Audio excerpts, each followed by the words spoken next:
미국 하버드 대학교의 안보 전략 교수가 말했다. 솔직히 말해 나는 한국이 무슨 전략적 가치가 있는지 이해하지 못하겠다.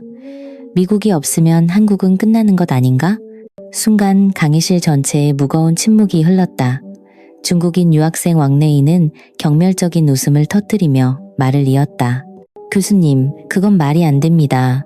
한국이 정말 그렇게 강하다면 왜 지금까지 숨어 있었던 겁니까? 에드워드 교수는 날카로운 눈빛과 의미심장한 표정으로 그를 바라보며 말했다. 왕래이, 웃지 말게. 자네의 조국이 가장 먼저 고통받게 될 수도 있으니.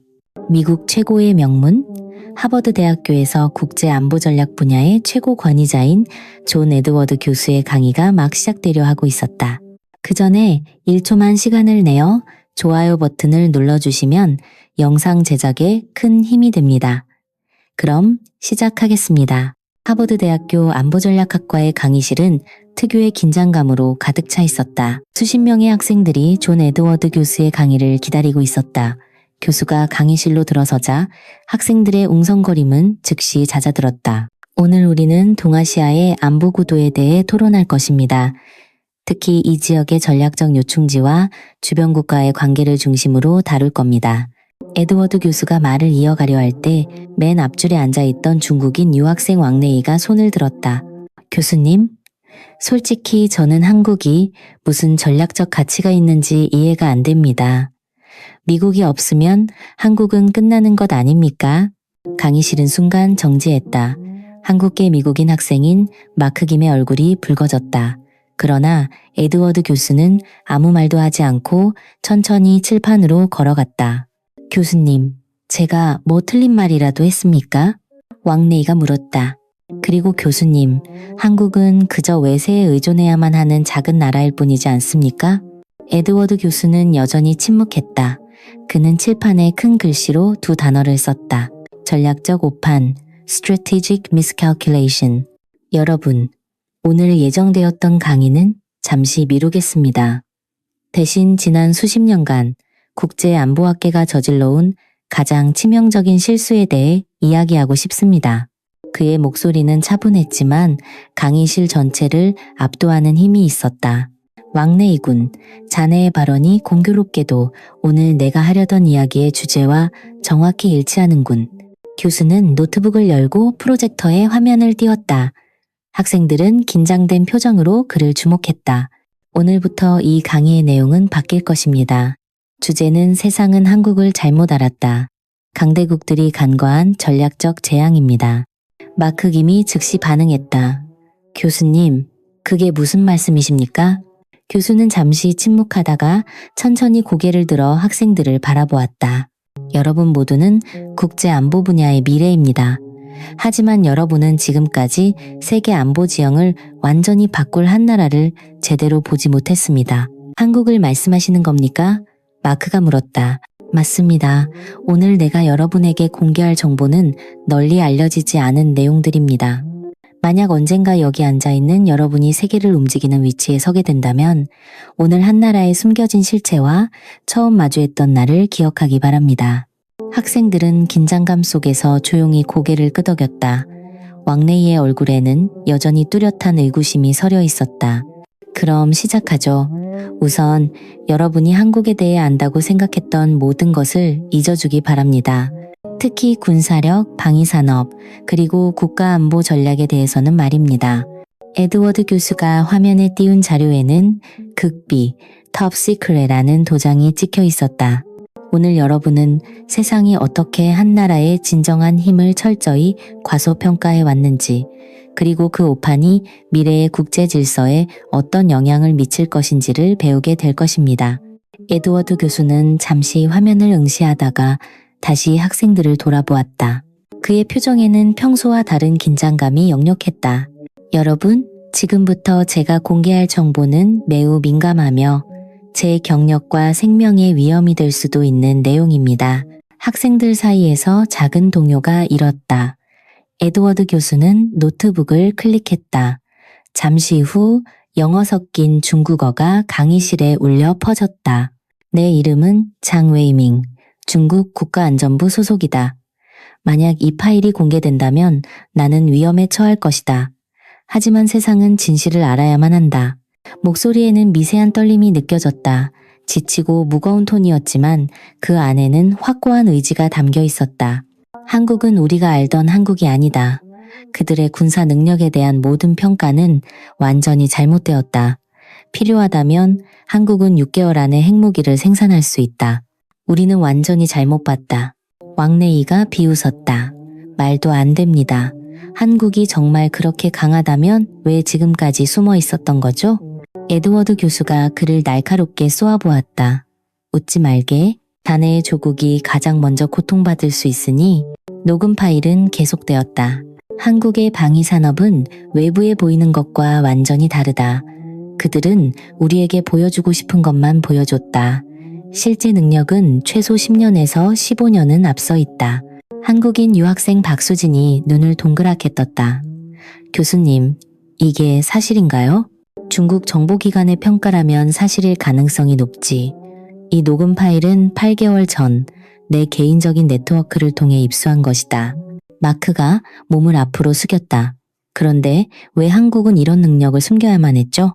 강력한 억제 수단으로 사용할 수도 있었을 텐데요. 좋은 질문이군. 장웨이밍의 설명을 계속 들어보지. 오디오 파일이 다시 재생되었다. 한국은 이 지역의 다른 강대국들과는 다르다. 그들은 완전한 식민 지배를 겪었고 독립을 지켜온 오랜 역사를 가지고 있다. 이런 역사적 배경이 그들의 전략을 형성했다. 과시하지 않고 필요할 때까지 숨긴다. 이것이 그들의 방식이다. 에드워드 교수는 파일을 잠시 멈췄다. 이번에는 화면에 한국의 방위산업시설 위성사진과 도표가 나타났다. 여러분, 이것이 우리가 알고 있는 한국 방위산업의 규모입니다. 그리고 이것은 교수가 다음 화면으로 넘겼다. 장웨이밍이 제공한 실제 추정치입니다. 둘 사이에는 엄청난 차이가 있었다. 학생들은 충격에 빠진 듯했다. 교수님, 이렇게 큰 차이가 가능한가요? 어떻게 이런 규모의 산업을 숨길 수 있죠? 박수진이 물었다. 가능하다. 민간 기업과 방위산업을 교묘하게 연결시키는 방식이지.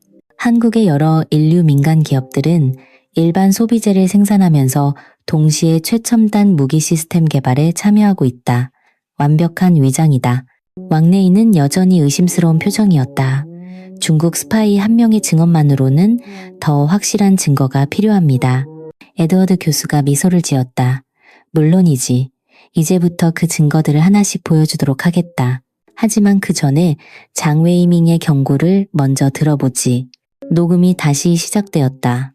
한국은 우리의 모든 안보 계산을 바꾸어 놓았다. 그들은 조용하지만 확실하게 강대국이 되었다. 가장 무서운 것은 아무도 그것을 눈치채지 못했다는 점이다.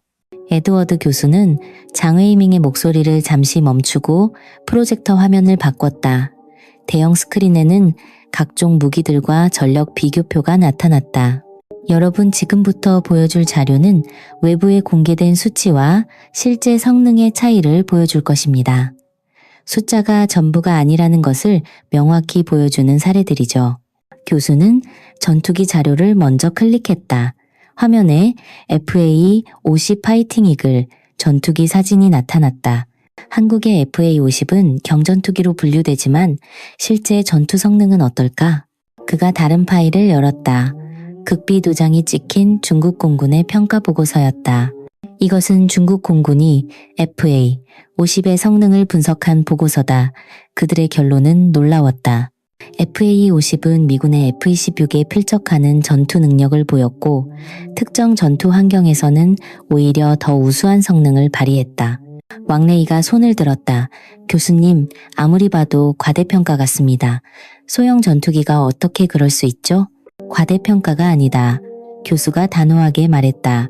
시스템 통합 능력과 전자전 능력에서 FA-50은 예상을 훨씬 뛰어넘는다. 가격은 F-16의 60% 수준이지만 성능은 85%에 달한다. 이것이 바로 극대화된 가성비다. 다음은 미사일 방어 시스템 천벽 템비이의 영상이었다. 실전 상황처럼 보이는 영상에서 천벽은 3분 안에 여러 방향에서 날아오는 다수의 미사일을 정확하게 요격했다. 이것을 보게.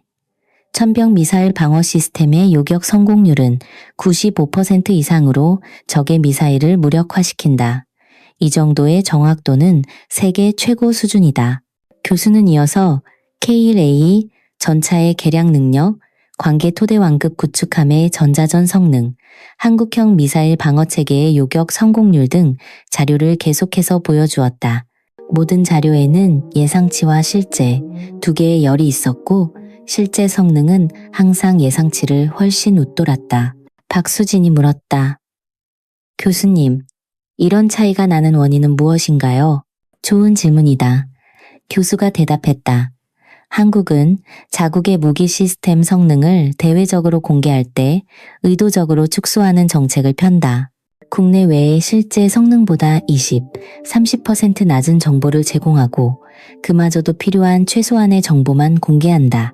마크가 끼어들었다. 그렇다면 실제 성능은 아무도 모른다는 말씀이군요. 정확하다. 중국 스파이 장 웨이밍의 보고를 계속 들어보자. 녹음이 다시 재생되었다. 이것은 중견 국가의 수치가 아니다. 사실상 이것은 최고 수준의 전투력이다. 한국은 무언가를 숨기고 있는 땅이다. 그들은 의도적으로 자신들의 능력을 과소평가하게 만들었고 우리 모두는 그 함정에 빠졌다. 에드워드 교수는 화면을 다시 바꿨다. 이번에는 한국의 국방 예산 분석 자료였다. 보라. 공식적으로 한국의 국방 예산은 GDP의 약 2.7% 수준이다. 하지만 이 수치에는 민간 기업의 연구개발 중 군사적으로 전용 가능한 부분, 예비군 시스템 유지 비용, 국가기관 시설의 군사적 활용 가치가 포함되어 있지 않다. 실제 군사력 창출 능력은 GDP의 약 3.8%에 해당한다. 왕레이는 여전히 회의적인 눈빛이었다. 그렇다 해도 중국이나 미국에는 비할 바가 못 됩니다. 에드워드 교수가 고개를 끄덕였다. 물론 전체적인 규모에는 차이가 있다. 하지만 전략적 효율성은 다른 문제다. 한국은 비대칭 전력의 효율을 극대화했다. 적의 약점을 정확히 타격할 수 있는 능력, 즉 정밀 타격과 전자전 네트워크 중심전에 모든 자원을 쏟아부은 것이다. 교수는 화면에 새로운 도표를 띄웠다. 제목은 주요 국가 군사력 효율 지수였다. 놀랍게도 한국은 4위에 올라 있었다. 이것은 투자된 자원 대비 전투력을 얼마나 창출하는지를 나타내는 지수다. 한국은 이스라엘, 싱가포르에 이어 세계 4위다. 전체 규모는 작지만 효율성은 최고 수준이라는 의미다. 에드워드 교수는 잠시 학생들의 반응을 살폈다. 대부분이 충격에 빠진 표정이었다. 왕레이조차 생각에 잠긴 얼굴이었다. 여러분, 국제 안보를 연구할 때 가장 위험한 것은 숫자만 보는 것입니다. 숫자의 이면에 있는 현실을 보는 눈을 길러야 합니다. 한국은 그것의 완벽한 예시입니다. 에드워드 교수는 노트북에서 새로운 파일을 열었다. 이번에는 최고 기밀 등급 도장이 더 굵었다. 그의 표정은 한층 더 진지해졌다. 지금부터 공개할 내용은 한국의 현대전 수행 능력, 특히 사이버 드론을 활용한 전장 관리 시스템과 특수부대의 실전 능력에 관한 정보다. 교수는 화면에 복잡한 네트워크 구조도를 띄웠다. 중앙에는 화랑네트이라는 코드명이 보였다. 이것은 한국이 자체 개발한 AI 기반 실시간 지휘 통제 시스템이다. 기존의 CSI 시스템과는 차원이 다른 능력을 갖추고 있다. 이 시스템은 전장의 모든 요소를 실시간으로 연결하고 수천 개의 변수를 동시에 분석하여 최적의 작전 계획을 제안한다. 다음 화면에는 시뮬레이션 영상이 나타났다. 가상 전투 상황에서 화랑네띠 적의 움직임을 예측하고 대응책을 제시하는 장면이었다. 이 시스템은 과거의 전투 데이터와 적성국의 전술 패턴을 학습했다. 전투 시적의 다음 움직임을 약 82%의 정확도로 예측할 수 있는데 이는 미군의 유사 시스템보다 약 12% 높은 수치다. 마크가 놀라 물었다. 어떻게 그렇게 높은 정확도가 가능하죠? 한국의 특수한 상황 때문이다. 그들은 수십 년간 전략적 위협에 직면하며 방대한 데이터를 축적했고 동시에 민간 부문의 기술을 군사적으로 빠르게 적용했다. 한국의 인류 IT 기업들의 AI 연구 성과는 신속하게 군사 분야로 전환된다. 이어서 교수는 드론 수험에 대한 영상을 보여주었다. 수백 개의 소형 드론이 마치 하나의 생명체처럼 움직이며 목표물을 타격했다. 이것은 한국의 불세이 드론 스웜 시스템이다. 개별 드론은 저렴하지만 네트워크로 연결되면 어떤 방공망이라도 포화시킬 수 있다. 한 드론이 파괴되면 다른 드론이 자동으로 임무를 인계받는다. 왕래이가 의아한 듯 물었다. 그런 기술은 중국에도 있지 않습니까? 비슷한 기술은 있다. 하지만 한국의 시스템은 완전 자율형이다. 통신이 두절되어도 임무를 수행할 수 있고 각 드론의 인공지능이 전투 상황에서 학습하고 적응한다. 이것이 중국이나 러시아의 시스템과의 근본적인 차이다. 교수는 야간 전투 영상을 틀었다. 칠흑 같은 어둠 속에서 특수부대원들이 유령처럼 움직여 목표를 제압했다. 이것은 한국 해군 특수전전단 UDT-SEAL 그의 실전 훈련 영상이다. 미 해군 네이비실보다 더 빠르고 정밀하다. 그들의 움직임은 마치 어둠과 하나가 된 것 같다. 영상에는 특수부대원들이 최첨단 장비를 이용해 건물에 침투하고 목표를 정확히 식별하여 제압하는 내용이 담겨 있었다. 모든 움직임이 완벽하게 조율되어 있었다. 교수는 영상을 멈추고 학생들을 바라보았다. 자, 이제 묻겠다. 이것이 방어용 시스템으로 보이는가? 강의실은 조용했다. 마크가 천천히 고개를 저었다. 아닙니다. 명백히 공격 능력을 위한 시스템입니다. 맞다. 교수가 답했다. 한국은 단순 방어를 넘어 적극적 억제 전략으로 나아갔다. 공격받을 경우 몇 배로 되갚을 수 있는 능력을 갖춘 것이다. 장웨이밍의 녹음이 다시 흘러나왔다. 그들의 특수부대와 최첨단 장비는 우리의 예상을 완전히 뛰어넘었다. 우리는 한국인들이 이 정도로 정교한 작전을 수행할 수 있을지 의심했다. 그것이 우리의 가장 큰 실수였다. 에드워드 교수는 작게 숨을 고르고 말을 이었다. 한국은 수십 년간 이웃의 비대칭 위협에 대응하기 위해 자신들만의 독특한 비대칭 전력을 발전시켜왔다. 그들은 강한 적을 무력화시키는 것에 모든 전략적 사고를 집중했다. 그 결과 그들은 세계 최고 수준의 특수전 및 사이버전 능력을 갖게 되었다. 왕래이는 여전히 의심스러운 표정이었지만 이전보다 더 집중해서 듣고 있었다. 교수님, 만약 한국이 이 정도의 능력을 갖췄다면 왜 한 번도 공개하거나 과시한 적이 없습니까? 에드워드 교수가 미소를 지었다. 전략적 모호성, strategic ambiguity라는 개념을 들어보았나? 한국은 자신의 실제 능력을 드러내지 않음으로써 전략적 유연성을 유지한다. 적이 한국의 진짜 능력을 모르게 하는 것, 그것이 가장 큰 전략적 이점이다. 에드워드 교수는 물을 한 모금 마시고 다음 화면으로 넘어갔다. 이번 슬라이드의 제목은 비핵 회의의 핵 억제력 Non-Nuclear Deterrence였다. 이제 가장 중요한 부분이다. 한국이 어떻게 핵무기 없이 핵보유국을 억제할 수 있는지에 대해서다. 교수는 화면에 한국의 미사일 능력 도표를 띄웠다. 도표에는 현무쉔 시리즈 미사일의 개발 과정과 사거리 정확도가 표시되어 있었다. 한국은 미사일 개발에 막대한 투자를 했다. 특히 주목할 점은 정확도다. 현무사 미사일의 오차 범위는 불과 1m다. 이는 재래식 탄두로도 적의 지휘부나 핵심 시설을 정확히 타격할 수 있다는 의미다. 다음 슬라이드에는 SLBM 잠수함, 발사탄도 미사일의 이미지가 있었다. 이것은 한국이 개발한 SLBM이다. 도산 안창호급 잠수함에서 발사되며 사거리는 약 500km로 추정된다.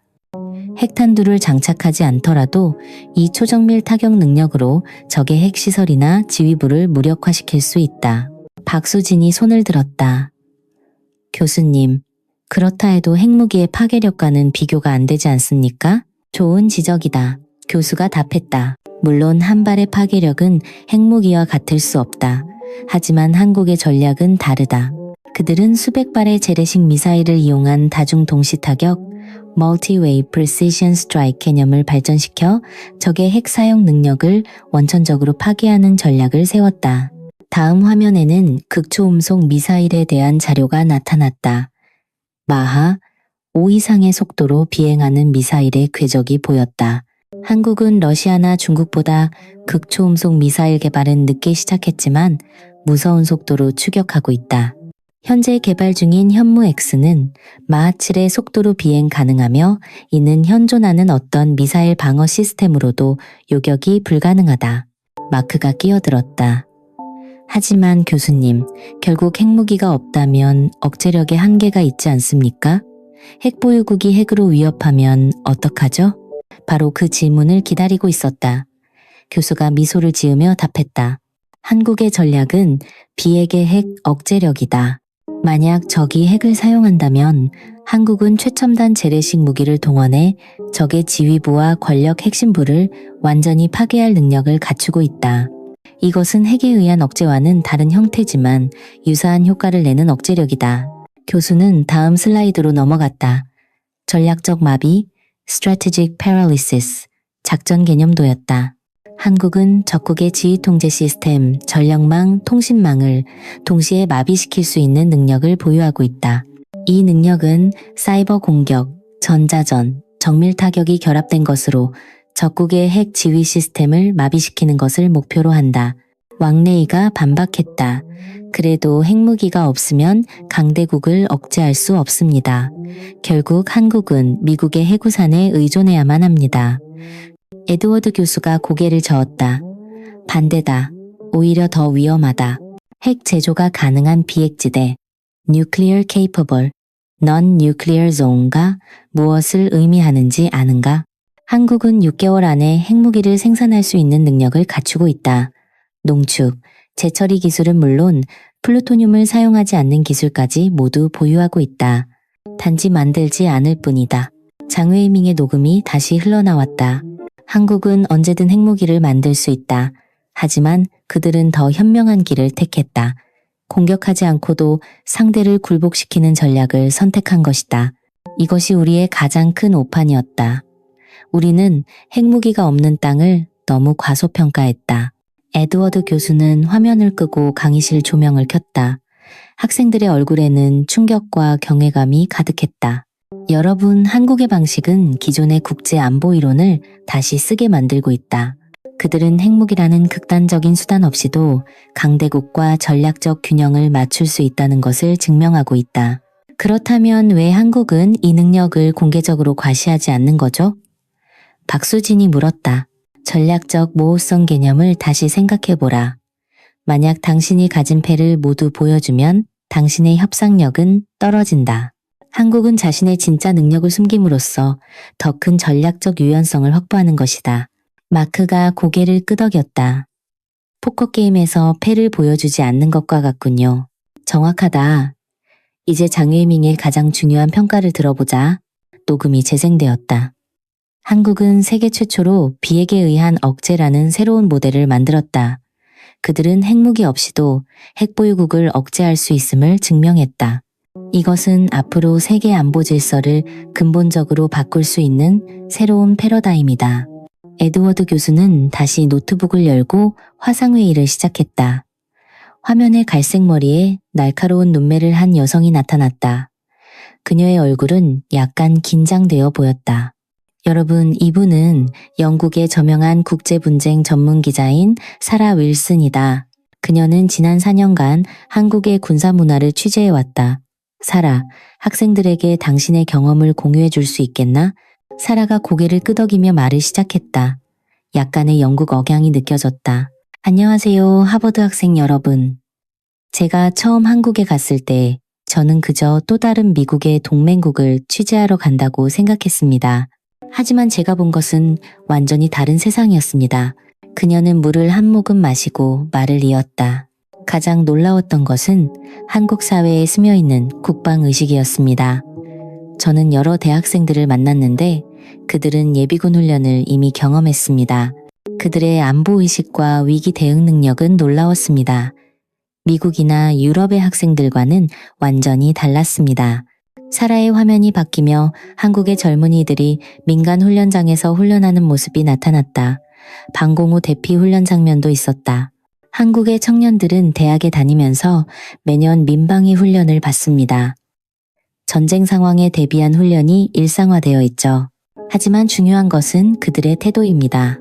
훈련장에서 본 학생들의 진지함과 체계적인 대응 능력은 놀라웠습니다.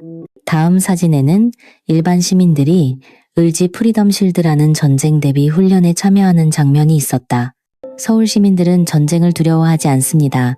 그들은 마치 일상처럼 대비하고 있습니다. 매년 을지훈련이 정기적으로 실시되고 모든 지하철역에는 대피소가 마련되어 있습니다. 영국인으로서 저는 테러의 위협을 알고 있지만 한국인들의 대비태세는 차원이 달랐습니다. 사라는 잠시 말을 멈추고 깊은 숨을 내쉬었다. 가장 충격적이었던 것은 한국 사회의 이중성이었습니다. 겉으로는 최첨단 기술과 자유민주주의 국가지만 그 이면에는 강철과도 같은 국방의식이 자리 잡고 있었습니다. 서울은 전략적 위협이 코앞에 있지만 사람들은 평화롭게 살아갑니다. 이런 상황에 적응한다는 것이 무엇을 의미하는지 상상이 가시나요? 왕래이가 물었다. 그렇다면 주변 국가들이 서울을 배우고 있다는 것은 무슨 의미입니까? 좋은 질문입니다. 사라가 답했다. 최근 지역의 위기가 고조되면서 주변 국가들도 한국의 모델을 일부 도입하기 시작했습니다. 민방위 훈련, 학교에서의 위기 대응 교육, 국가 비상 대응 시스템 같은 것들이죠. 하지만 아직 한국처럼 완벽한 수준은 아닙니다. 한국에서는 위기 상황에 대비하고 있는 시민의 비율이 편의점 수보다 많습니다. 이게 말이 된다고 생각하십니까? 한국에서는 그렇습니다. 마크가 손을 들었다. 한국인들의 정신력이 특별하다는 말씀이신가요? 사라가 고개를 끄덕였다. 그들은 지속적인 위기 속에서도 성장하는 법을 배웠습니다. 한국의 대학생들은 취업 준비를 하면서 동시에 위기 상황 대비를 합니다. 연애를 하면서 생존 기술을 배우죠. 이것은 단순한 국방훈련이 아니라 하나의 문화 현상입니다. 사라는 다음 사진을 보여주었다. 한국의 지하시설과 터널 시스템이었다. 이것은 제가 특별히 허가를 받아 촬영한 사진입니다. 한국 전역에 이런 시설들이 있습니다. 전쟁 시 정보와 군의 기능을 유지할 수 있도록 설계되었죠. 그들은 최악의 시나리오에 대비하면서도 평화로운 일상을 유지합니다.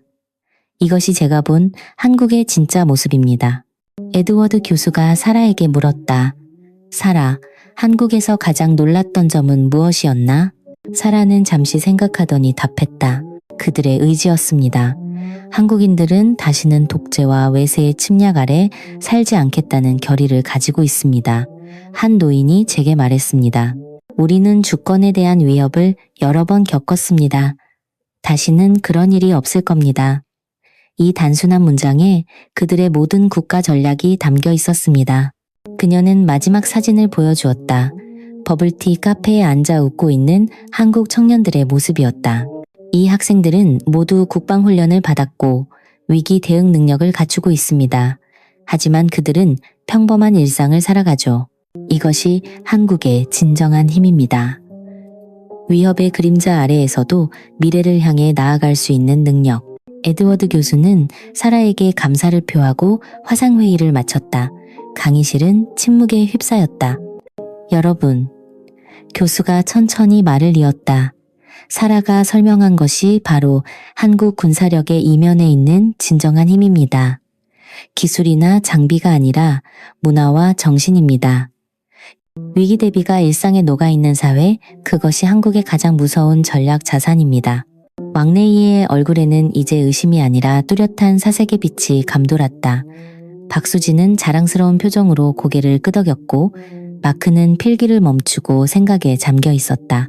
사라와의 화상통화가 끝난 후 에드워드 교수는 강의실의 침묵을 느꼈다. 그는 천천히 단상을 가로질러 다시 노트북으로 돌아갔다. 여러분, 지금까지 우리는 한국의 군사력과 사회적 대비 태세를 살펴보았습니다. 하지만 이제 가장 중요한 부분, 왜 이 정보들이 지금까지 제대로 평가받지 못했는지에 대해 다루겠습니다. 교수는 화면에 중국 국가안전부 내부 평가문서라는 제목의 파일을 열었다. 극비 도장이 찍혀 있었지만 일부는 여전히 검게 칠해져 있었다. 이건 역시 장웨이밍이 유출한 문서다. 중국 정보기관이 자신들의 한국 평가 오류를 분석한 내부 보고서다. 문서의 첫 장에는 굵은 글씨로 쓰인 문구가 눈에 띄었다. 한국을 보호 대상이 아닌 전략적 위협으로 재평가할 필요가 있다. 여러분, 이 문서의 핵심은 간단합니다. 중국을 포함한 많은 강대국들이 한국을 그저 미국의 하위 동맹국으로만 여겼다는 겁니다. 그들은 한국이 독립적인 전략 행위자라는 사실을 간과했습니다. 박수진이 손을 들었다. 교수님, 그렇다면 이 오해는 언제부터 시작된 건가요? 제2차 세계대전 이후 냉전 시기부터 시작되었다. 당시 한국은 미국에 의존하는 하위 동맹국으로만 비춰졌다. 이 이미지가 국제사회에 깊이 뿌리내렸고 한국이 급격히 성장한 후에도 그 이미지는 쉽게 바뀌지 않았다. 교수는 다음 슬라이드로 넘어갔다. 빙산 이론이라고 쓰인 도표가 있었다.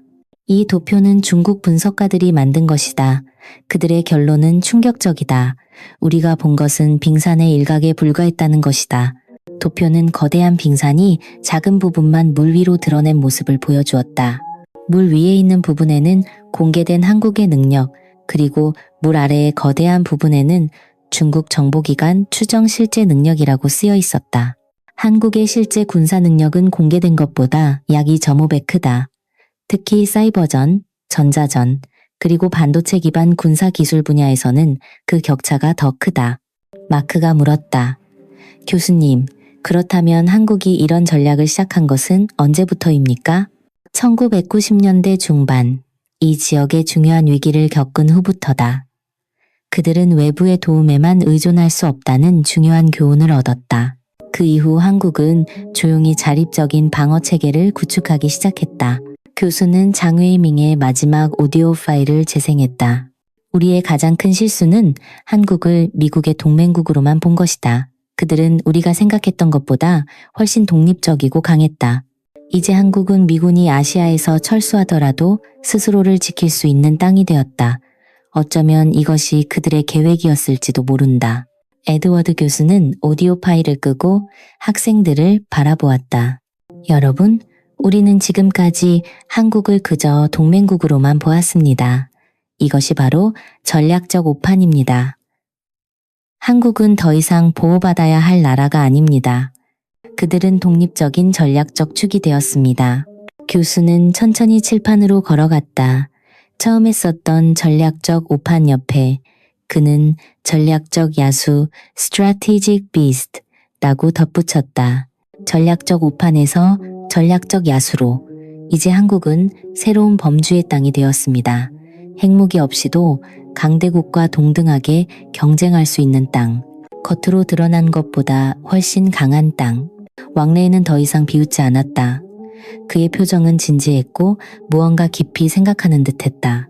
이것이 국제안보의 패러다임을 바꾸는 것입니다. 교수가 말을 이었다. 앞으로 우리는 모든 중견 국가들을 재평가해야 할지도 모릅니다. 겉으로 보이는 것만으로 판단하지 말고 그 이면에 있는 전략적 의도와 실제 능력을 파악해야 합니다. 박수진이 고개를 끄덕였다. 이제 미국 없으면 한국은 끝이라는 말이 얼마나 잘못되었는지 알겠습니다. 에드워드 교수가 미소를 지었다. 정확하다. 오히려 반대다. 한국은 미군이 아시아에서 철수하더라도 스스로를 지킬 수 있는 몇 안 되는 동맹국이 되었다. 그들은 외부의 도움 없이도 생존할 수 있는 전략과 능력을 갖추고 있다. 교수는 슬라이드에 최근에 작성된 국제안보평가 보고서를 띄웠다. 이것은 지난달에 작성된 보고서다. 여기서 한국은 더 이상 지역 행위자가 아니라 전략적 균형자 (strategic balance로 분류된다. 이는 이제 한국이 이 지역의 안보 구도에서 독립적인 영향력을 행사할 수 있다는 것을 인정한 것이다. 에드워드 교수는 깊은 한숨을 내쉬었다. 여러분, 우리는 지금 국제 안보 패러다임이 바뀌는 순간을 목격하고 있습니다. 한국의 힘은 앞으로 많은 중견 국가들에게 모델이 될 것입니다. 핵무기 없이도 강대국에 맞설 수 있는 새로운 패러다임의 시작입니다. 에드워드 교수는 노트북을 닫고 다시 학생들을 바라보았다. 이제 마지막 결론에 도달했다. 우리는 지금까지 한국의 군사력, 전략, 사회적 대비 태세, 그리고 국제사회의 오해를 살펴보았다. 하지만 가장 중요한 질문이 남아있다. 왜 한국은 이 모든 것을 숨겨야만 했을까? 강의실에 긴장감이 흘렀다. 모든 학생들이 교수의 말에 집중했다. 일반적으로 국가들은 자신의 군사력을 과시한다. 군사 퍼레이드를 열고 미사일 발사 장면을 공개하며 최첨단 무기를 자랑한다. 북한, 러시아, 중국 모두 그렇다. 하지만 한국은 다른 길을 선택했다.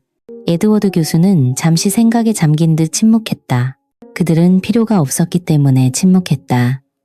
한국의 침묵은 준비가 덜 되어서가 아니라 단지 드러낼 필요가 없었기 때문이다. 마크가 물었다. 교수님, 그렇다면 한국의 전략은 의도적인 기만이었습니까? 기만보다는 전략적 모호성이라고 하는 것이 더 정확하다. 교수가 답했다. 적이 당신의 능력을 모를 때 당신은 전략적 우위를 갖게 된다. 적은 당신의 대응을 예측할 수 없다. 약한 척하는 것이 아니라 강함을 드러내지 않는 것이군요. 마크가 말했다. 정확하다. 교수가 고개를 끄덕였다. 진정으로 강한 자는 자신의 힘을 과시할 필요가 없다. 한국에는 칼은 칼집에 있을 때 가장 무섭다는 철학이 있다. 그들은 말이 아닌 행동으로 증명하는 전략을 선택한 것이다. 교수는 천천히 단상을 가로지르며 말을 이었다. 여러분, 국제 관계에서 가장 위험한 땅은 어디일까? 핵무기를 가진 나라? 거대한 군대를 가진 나라? 아니다. 가장 위험한 땅은 우리가 잘못 평가하고 있는 땅이다. 한국은 수십 년간 자신의 진짜 능력을 숨겨왔다. 그 결과 세상은 그들을 너무나 과소평가했다. 왕래이가 마침내 입을 열었다. 교수님, 그렇다면 중국 역시 한국을 잘못 이해했다는 말씀이십니까? 에드워드 교수는 왕래이를 바라보며 천천히 고개를 끄덕였다. 그렇다. 중국도 마찬가지다. 사실 중국은 한국을 가장 심각하게 오판한 국가 중 하나다. 역사적인 관점과 체제에 대한 우월감이 객관적인 평가를 가로막았다. 하지만 최근 중국 내에서도 이런 인식이 바뀌고 있다. 이번 학기에 우리가 읽었던 베이징 대학의 논문을 기억하나? 제목이 숨어있는 용, 주변국의 전략적 오판과 한국의 부상이었지. 왕래이는 조용히 고개를 끄덕였다. 그의 얼굴은 진지했다. 초반의 오만한 태도는 완전히 사라져 있었다. 교수는 다시 전체 학생들을 향해 몸을 돌렸다. 여러분, 이것이 안보 연구의 핵심이다. 우리는 항상 표면 아래를 봐야 한다. 공식 발표, 퍼레이드, 무기 전시회는 종종 실제 능력을 반영하지 않는다. 진정으로 강한 자들은 침묵 속에서 준비한다. 교수는 다시 슬라이드를 띄웠다. 한국의 전략을 분석한 내용이었다. 한국인들에게는 외유내강, 와이어나이, 가미라는 개념이 있다. 겉은 부드럽지만 속은 강하다는 의미다. 한국은 이 철학을 국가 전략으로 채택했다. 그들은 조용히 자신을 단련했고 깊고 확실하게 힘을 길렀다. 강의실에 침묵이 흘렀다. 왕래이도 고개를 숙였다. 강의실 전체가 침묵에 잠겼다. 오늘 강의는 이것으로 마치겠다. 다음 주부터는 원래 계획된 강의로 돌아갈 것이다. 하지만 오늘 배운 교훈을 잊지 말기 바란다. 국제 안보에서 가장 치명적인 실수는 다른 국가나 땅을 과소평가하는 것이다. 특히 조용히 준비하는 상대를. 에드워드 교수는 마지막으로 칠판에 쓰인 단어들을 가리켰다. 전략적 오판, 그리고 전략적 야수. 세상은 한국을 잘못 알았다. 그 오판의 대가는 앞으로 수십 년간 국제 질서에 영향을 미칠 것이다. 전략적 야수는 잠에서 깨어났다. 이제 아무도 한국을 예전처럼 볼 수 없을 것이다. 교수가 강의실을 떠나려 할 때 박수진이 마지막 질문을 던졌다. 교수님, 한국의 다음 행보는 무엇일까요? 에드워드 교수는 문 앞에서 잠시 생각에 잠기더니 답했다. 그것이 가장 흥미로운 질문이지. 한국은 이제 서서히 자신의 능력을 드러내기 시작했다. 이제 그들은 국제 무대에서 더 큰 역할을 맡게 될 것이다. 하지만 그들의 전략은 여전히 침묵 속에 있을 것이다. 확실한 것은 이제 세상이 한국을 주목하기 시작했고 한국 역시 그 시선을 잘 알고 있다는 것이다. 교수는 마지막으로 미소를 짓고 강의실을 나갔다.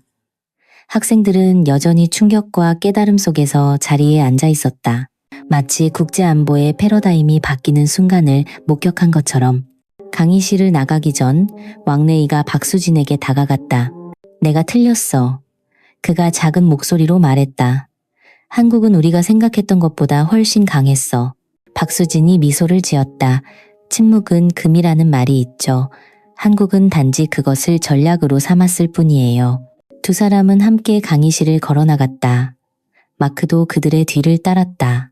비가 내리기 시작한 캠퍼스는 조용했지만 그들의 머릿속은 오늘 배운 충격적인 진실로 가득 차 있었다.